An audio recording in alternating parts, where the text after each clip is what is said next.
Arthur and Michael. It's good for you guys to come. My question is, on the show of G.I. Joe, both your characters of Destro and Duke had great chemistry with either Scarlett or the Baroness. Wait. You fooled with Scarlett? You fooled with Baroness? Yes. Yes. In fact, we gave new name to the word cockpit.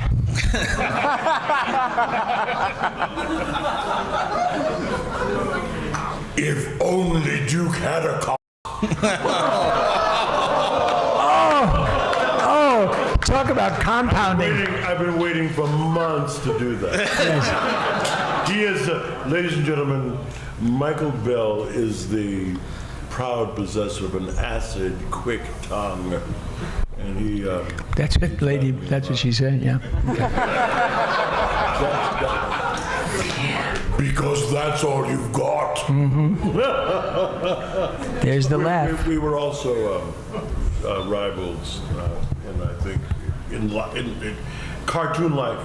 Yeah. What did you ask? Well, the writing on the show was so advanced for a kids show at that time, for an 80s kids show. Like, yeah. But it was tasteful. And it was tasteful innuendo. Right. But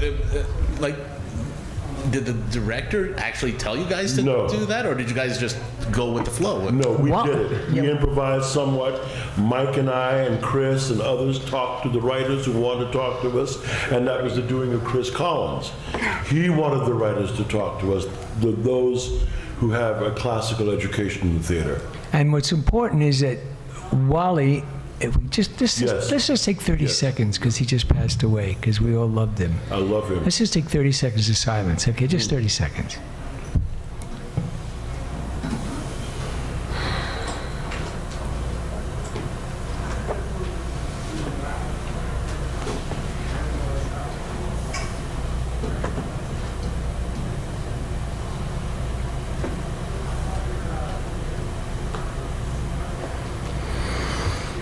Okay, Thank you, and Mike. don't forget Dick Gautier. We lost Dick Gautier as well, and so get all our autographs, because we're dropping like flies.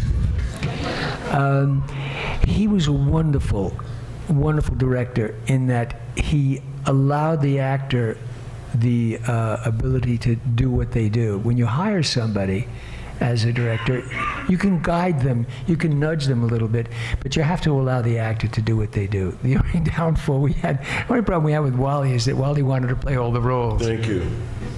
So he would get behind the. Yes, he did. He'd be behind the glass, and of course, you did something. He said, "Could you do that? Could you do that? Yeah, can you?" And he started. I said, "Don't do that to us, Wally. Wally actually gave me a line reading once. That's a line reading for an actor is deadly. That's literally like a director stepping in for a porno star. You don't say this is how you do it, because you're a star. It's what you do, and it's what we did. And so we'd give us every now and then give us a line reading, and we were pretty good about it. We'd sort of stop, and he'd know what he did, and he'd say, "Okay, I'm sorry. Let's go on with it. It was good. It's good. It's fine." Except when he had ladies, we had. I think I was doing the Inhumanoids, and I had an actress named Susan Silo, who had a voice like this, which is sharp enough, which you don't want to marry. And Susan had to play Blackthorn's sister, which was my character, and she had to be angry at something, and she was loud, and I heard Wally go, "Susan, could you go deeper?" And she said, "Okay, Wally." And then she did this again. He said, "Susan, could you go a little deeper?" And she looked at me, and I said, "Don't look at me." And then she, okay, Wally. "Oh, Blackthorn, yes." She said, "Susan, could you?" I said, "Wally, it's a girl. It's a girl. It's not you. You can't do this role. It's a girl." And he went, oh, sorry, Susan." I said, "Good." I said, "She was about 4 seconds away from leaving a lung on the window. When you saw the little splatter of blood hitting your window, that was her." And he went, "Oh, okay, good. That was Wally." That's who he was. He was so energized. He was so excited about everything he was doing, but it had to be closer to where Wally would have done it. That was the only thing. And we told him. It was no big deal. We told Wally, He did it with Orson Welles. Why wouldn't he do it with us?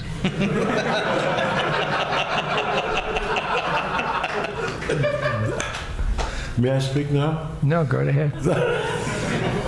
Watch, I'll drink water while he does it. Actually, that's right.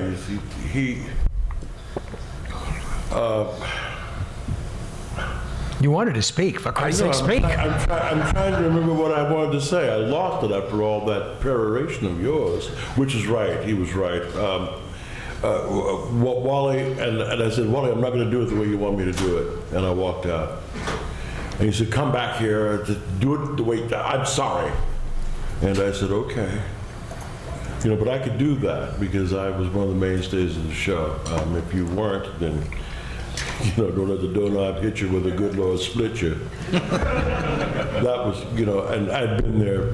Wally wanted to be the roles that we were playing. He wanted to have the versatility of Mike and the depth of an Arthur Burghardt.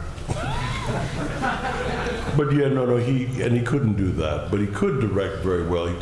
He saw the situation often as we could not see it.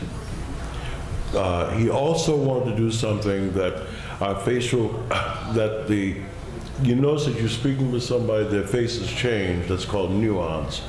The cartoons, those particular shows, if you'll notice, had no nuance in the faces at all. They don't change like I'm doing now. There's no expression. I guess is what I mean. I'm tired. There's no expression in their faces.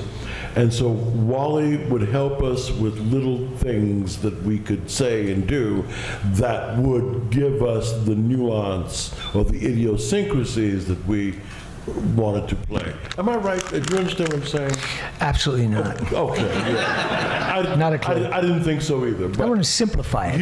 I'm trying to, but he was a good man, and I respect him. Yeah, Sometimes I didn't get along with him because he was. He downplayed our roles. Now, something that you mentioned that I want to fully answer your question about. Most of us, like Mike, like me, we were educated in the classical theater, and we could give lines. We could tell the writers, you know, that we wanted these lines or something more than yes, over and out. I'll be there. No, we could do things and say things that were closer to our characters. We could say things that were closer to our characters that made them work, which is what moved you. Thank you. Sorry. Good. Taking a long Okay. time.